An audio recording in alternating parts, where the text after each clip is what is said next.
తెలంగాణ రాష్ట్ర వ్యాప్తంగా పాలిటెక్నిక్ విద్యార్థులు ఆందోళన బాట పట్టారు.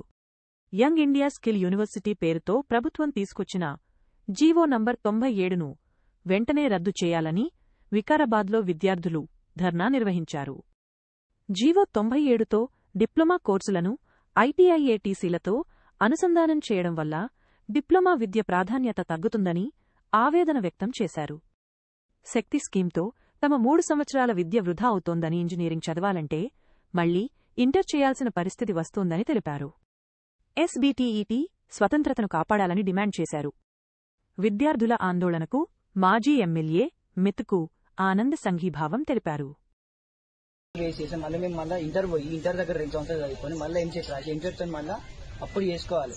మళ్ళీ 3 సంవత్సరాలు వేస్తే మాకు మళ్ళీ ఇప్పుడు మళ్ళీ చేసుకుని ఇంటర్ వేసి మాకు అందరికి ఇప్పుడు ప్రతి ఒక్కరికి మేము బీటెక్ చేసి ఇంజనీర్ కావాలని చెప్పేసి జాయిన్ అయ్యి ఇప్పుడు ఆ బీటెక్ అనేది మాకు పాత్ర తీసేస్తే మాకు ఈసెట్ అనేది క్యాన్సిల్ చేస్తే మాకు వైట్ కలర్ జాబ్స్ పోతే, మాకున్న రెస్పెక్ట్ పోతే, మాకున్న డిగ్నిటీ పోతే. 3 సంవత్సరాలు మేము చదువుకున్న వేస్ట్ అయిపోయింది. అట్లానే ఐటీఐ వాళ్ళు తక్కువ అంటలేము, కాంపిటీషన్ వాళ్ళు తక్కువ అంటలేము. ఎవరి స్కిల్స్ లో వాళ్ళు బెస్ట్. ఇప్పుడు మా స్కిల్ ఒక దగ్గరికి తీసుకొచ్చేస్తుందా? మనకి ఏమైతే స్కిల్ ఎడ్యుకేషన్ మొత్తం ఒక సైడ్ చేస్తుంది. స్కిల్ ఎడ్యుకేషన్ తో పాటు టెక్నికల్ ఎడ్యుకేషన్. ఈ ఎడ్యుకేషన్ తీసుకున్న తర్వాత మన బీటెక్ లో మనం ఈజీగా మనకి స్కోప్ ఉంటుంది. ఇది బేసిక్ నాలెడ్జ్. ఇంజనీరింగ్ కి బేసిక్ నాలెడ్జ్ సబ్ ఇంజనీరింగ్. ఇప్పుడు స్కిల్ యూనివర్సిటీ అంటే ఆనంద్ మహేంద్ర గారిని వైస్ బీసీగా పెట్టింది. దాని కిందకి అన్ని తీసుకొచ్చారు.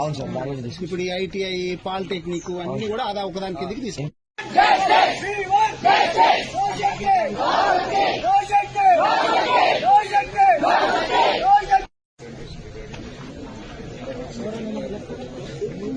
ఇంప్లిమెంట్ చేయడం వల్ల మమ్మల్ని ప్రైవేట్ కార్పొరేట్ లేబర్ లెక్క మార్చుకొని వారికి స్కిల్